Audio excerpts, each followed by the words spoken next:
Bien, pues vamos a seguir hablando de Yahvé, el Mesías y el Espíritu Santo, la Ruach HaKodesh, porque es en femenino en hebreo. Y aquí tenemos otro algoritmo. Un algoritmo es una secuencia ordenada de pasos que se diseña para resolver un problema. Entonces, casi en toda la Biblia el personaje principal es Yahvé, el Dios, ¿no? El Todopoderoso. Pero vamos a decir que Yahvé es un Dios que está fuera de la máquina, es metafísico, está más allá de la física. Entonces Jesús también es el tema central de las Escrituras, porque toda la Biblia de principio a fin habla del Mesías. Toda la Biblia, no solamente los 4 evangelios, Mateo, Marco, Lucas y Juan. De Génesis, Apocalipsis, toda la Biblia es un retrato holográfico, un fractal de Jesús de Nazaret, ¿sí? Pero después viene también el Espíritu Santo. Entonces, aquí el que orquesta todo es Yahvé, el Padre. Y Jesús es un mensajero, un siervo del Padre, ¿sí? Y el Espíritu Santo también. Se puede decir que hay una especie de subordinación. Yahvé orquesta a Jesús, Jesús orquesta al Espíritu Santo, pero también a veces Yahvé orquesta a Jesús mediante el Espíritu Santo. Pero siempre el orquestador de todo es Yahvé, Jehová, el Todopoderoso. Y Jesús siempre es el mediador entre Dios y los hombres. Siempre, siempre, ¿ok? Entonces, como ya dije, toda la Biblia habla de Jesús, del Espíritu Santo y de Jehová o de Yahvé. Toda la Biblia. Casi todos los pasajes que vas a encontrar bíblicamente, o está presente Dios, o está prefigurado Jesús a través de tipos o modelos a escala, o está presente una descripción maravillosa del Espíritu Santo. Entonces esto lo tenemos que entender muy, muy claramente, porque la Biblia es la revelación que Dios hace de sí mismo a través de su Hijo y a través del Espíritu Santo, ¿sí? Ahora, me han preguntado, ¿cómo entiendes esto? Como una Trinidad. No prefiero usar la palabra Trinidad porque esa palabra no aparece en la Biblia. La usó Tertuliano por primera vez. Y la doctrina de la Trinidad tiene mucho de neoplatonismo de Plotino, de las Eneadas de Plotino. Te invito a que leas las Eneadas de Plotino y el Timeo de Platón, porque el neoplatonismo pues es una remasterización de los diálogos platónicos. El neoplatonismo surgió hacia el segundo siglo después de Cristo. Entonces, como dice Hatch en un libro que se llama La influencia de las ideas griegas en la cristiandad, todo el neoplatonismo tiene que ver mucho con el origen del concilio de Nicea, el concilio de Calcedonia y de todo el dogma de la Santísima Trinidad. Y las palabras hipóstasis, substantia, que ya mencioné, todas esas palabras son de origen fundamentalmente filosófico griego y se usaron para describir la doctrina de la Santísima Trinidad. Pero la doctrina de la Trinidad se fue elaborando durante varios siglos. Entonces hay un sincretismo, es decir, una amalgama entre lo griego y lo netamente cristiano o hebraico, ¿no? Porque lo cristiano finalmente era hebraico en el fondo. Entonces hay una amalgama, un sincretismo que surgió después de la muerte de los apóstoles. Entonces, por eso no podemos usar la palabra Trinidad ni sus correspondientes vocablos que se usan por lo general en los círculos teológicos, porque son de origen extraño a la palabra de Dios, la Biblia. Pero es un hecho que la Biblia sí habla del Padre, del Hijo y del Espíritu Santo. Me han preguntado, entonces, ¿tú cómo los concibes? Bueno, yo en mis investigaciones personales los concibo como un algoritmo.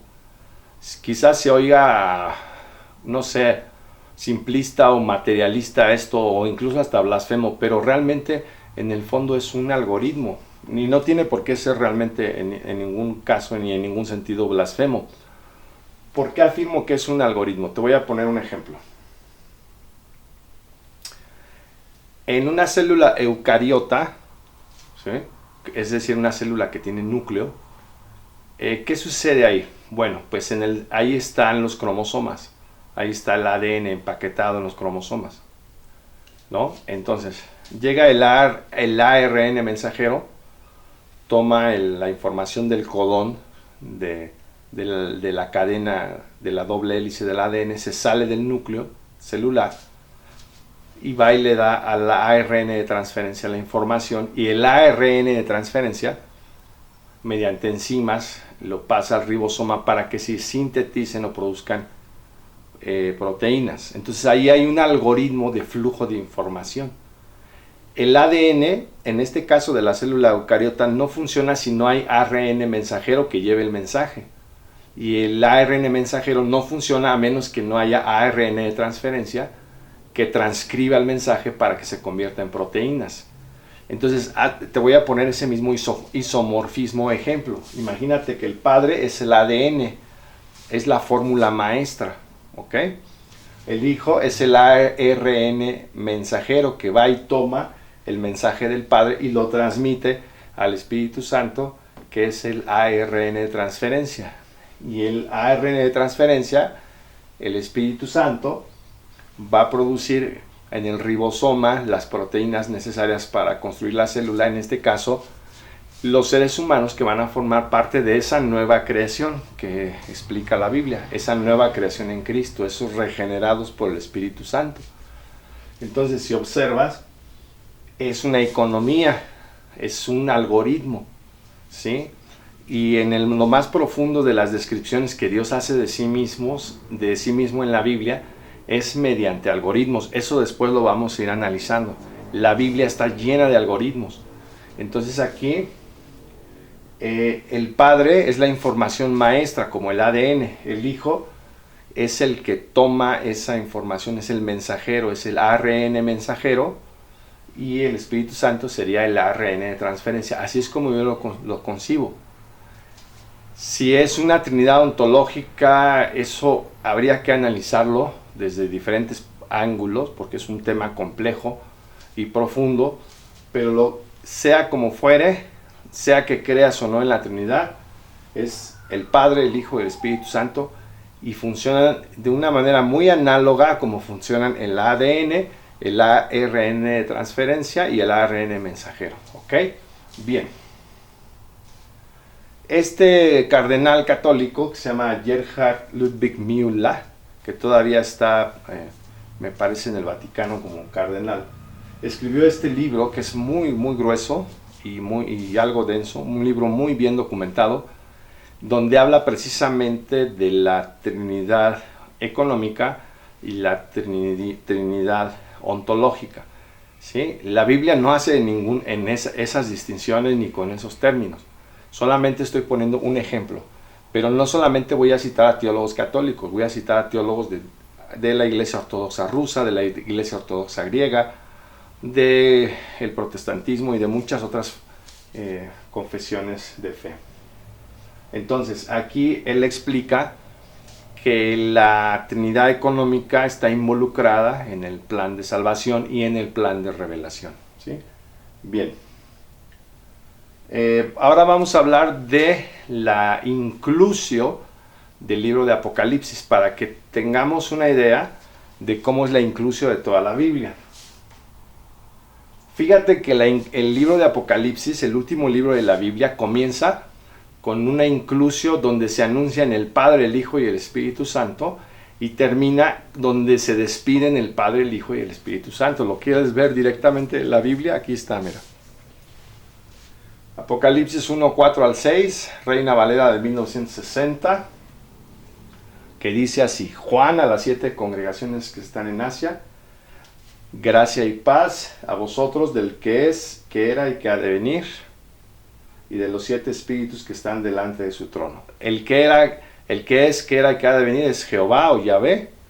Los 7 espíritus que están delante de su trono es el Espíritu Santo, hablando en términos simbólicos, y de Jesucristo, el testigo fiel, el primogénito de los muertos y el soberano de los reyes de la tierra, el que nos amó y nos lavó de nuestros pecados con su sangre y nos hizo reyes y sacerdotes para su Dios. su Padre. A Él sea gloria e imperio por los siglos de los siglos. Amén. Entonces, aquí se habla de Yahvé como aquel que era, aquel que es y aquel que viene. O sea, como el del tiempo pasado, el de la mitad y el del final. ¿Sí? El de principio, medio y fin. Entonces, ¿qué te está hablando de esto? Que la Biblia, cuando hablamos de principio y medio y fin, es un retrato de aquel que era, que es y que ha de venir, o que será. Pero fíjate lo que dice la carta a los Hebreos también, que Jesucristo es el mismo ayer, hoy y siempre. Entonces ahí es donde algunos entienden que Jesucristo es el mismo ser de Yahvé, ¿verdad? Porque dice la carta a los Hebreos, Jesucristo es el mismo ayer, hoy y siempre. Entonces, aquí dice que tengan paz de aquel que era, que es y que será, ¿sí? Esa era la interpretación rabínica de Éxodo 3:14, Eye, Asher, Eye, el que era, el que es y el que será, el todopoderoso Yahvé. Entonces aquí estamos hablando de un algoritmo, el nombre de Dios es un algoritmo, el que era, el que es y que viene, es una inclusio con algo en el centro, ¿sí? Como el arca de la alianza.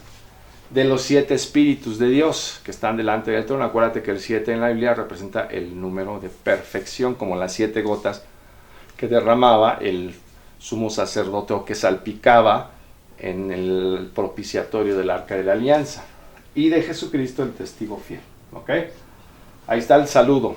Ahora la despedida en el libro de Apocalipsis 22:17. Bueno, aquí dice Apocalipsis 22:6. Me dijo, estas palabras son fieles y verdaderas, y el Señor, o sea, Yahvé, el Dios de los espíritus de los profetas, ha enviado su ángel para mostrar a su siervo las cosas que deben suceder pronto. Ahí se despide Yahvé, aquí se despide Jesús y aquí se despide el Espíritu Santo. ¿Sí? Y Jesús ha enviado mi ángel para daros testimonio de estas cosas en la iglesia. Yo soy la raíz y el linaje de David, la estrella resplandeciente de la mañana. Y el espíritu y la esposa dicen, ven, y el que quiera diga ven, y el que tenga sed venga, y el que quiera tome del agua de la vida gratuitamente. Aquí está el Padre, el Hijo y el Espíritu Santo, se despiden al final del libro de Apocalipsis. Bueno, entonces, tanto el inicio del libro de Apocalipsis como al final representan una inclusio del texto de Apocalipsis, ¿sí? del libro de Apocalipsis.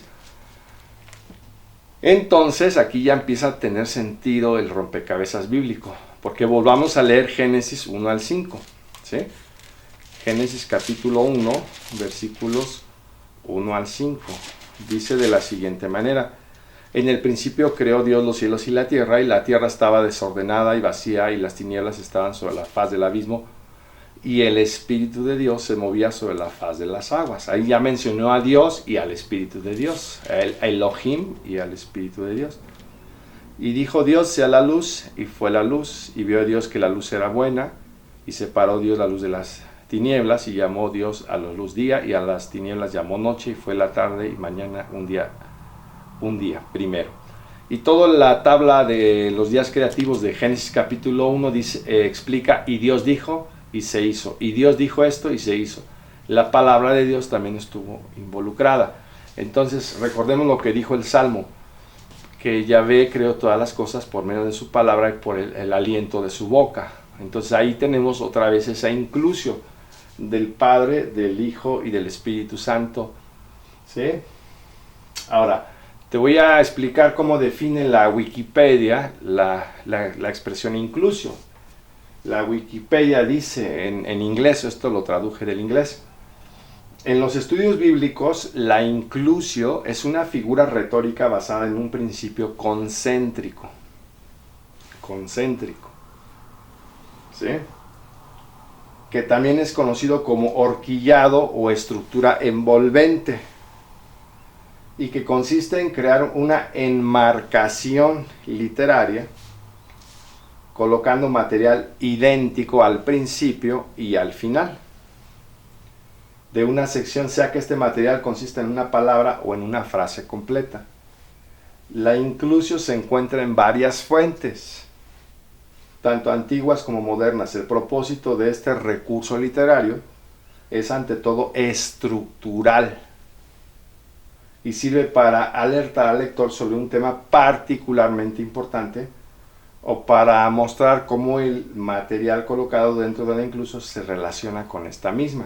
Entonces, la inclusio no solamente te enfoca hacia el centro temático, la muerte y la resurrección de Jesús, sino que te explica cómo la inclusio se relaciona con ese centro temático, con ese día de expiación antitípico que vendría siendo el sacrificio del Cordero Pascual, Jesús de Nazaret, en el madero de tormento o la cruz.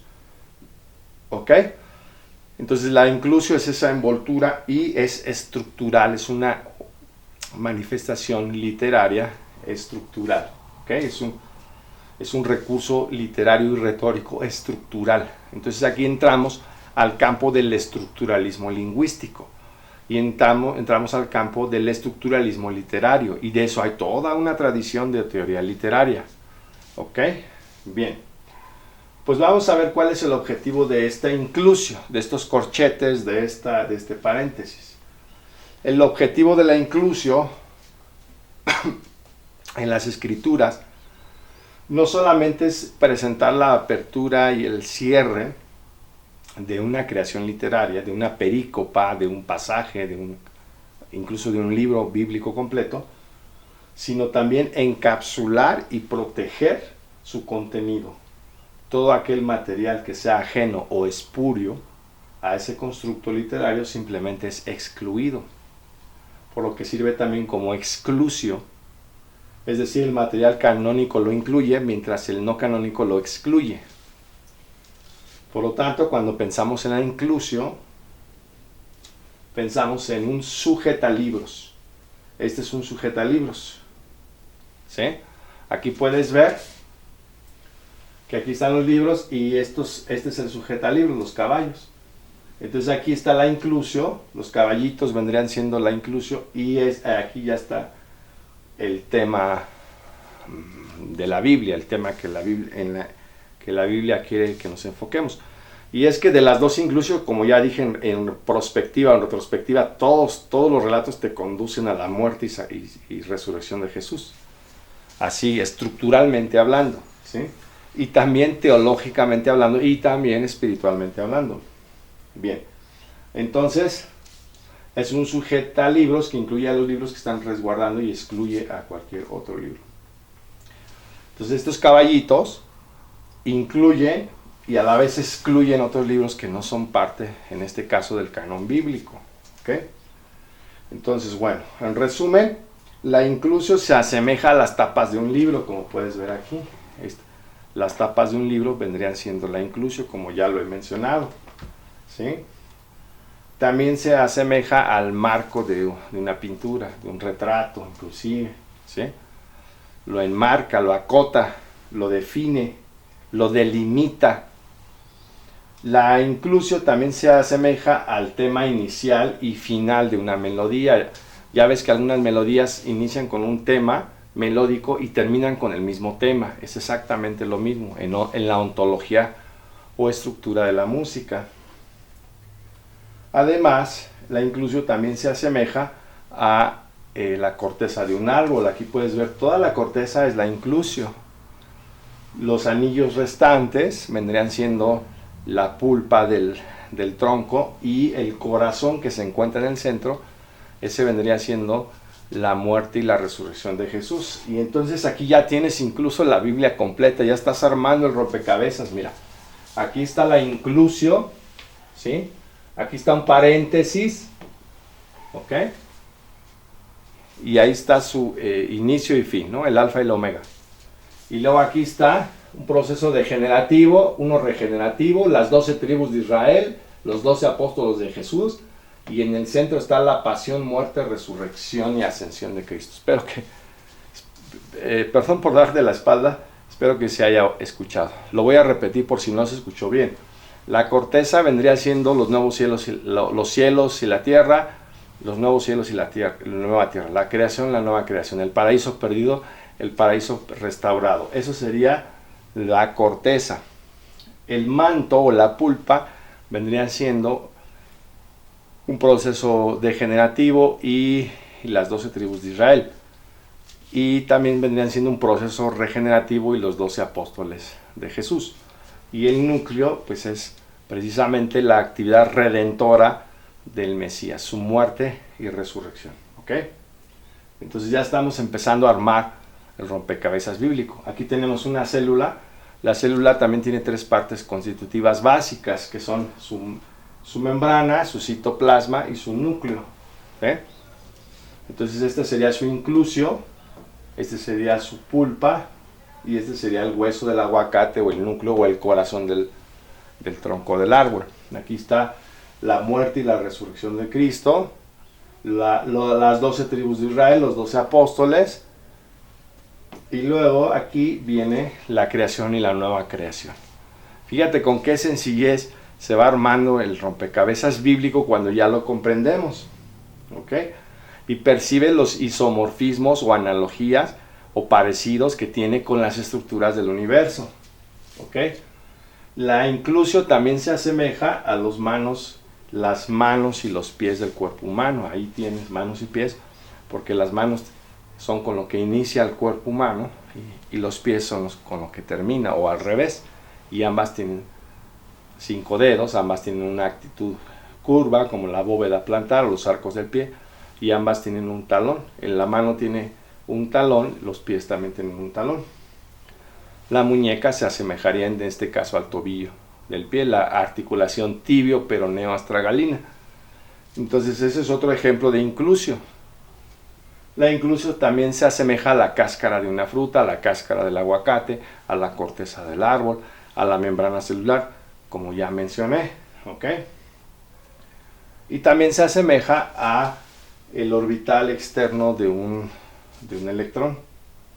Entonces, bueno, a esta capa se la conoce como capa de valencia, porque es la que interactúa con otros átomos para formar enlaces iónicos o covalentes y de esta manera determinar las características químicas de ese átomo. Bien, pues no te lo pierdas porque seguimos hablando de la inclusio y vamos a hablar en el siguiente video de otros parecidos, y con esta imagen que viene vas a entender la Biblia con una gran sencillez que te va a asombrar. No te lo pierdas, ¿ok?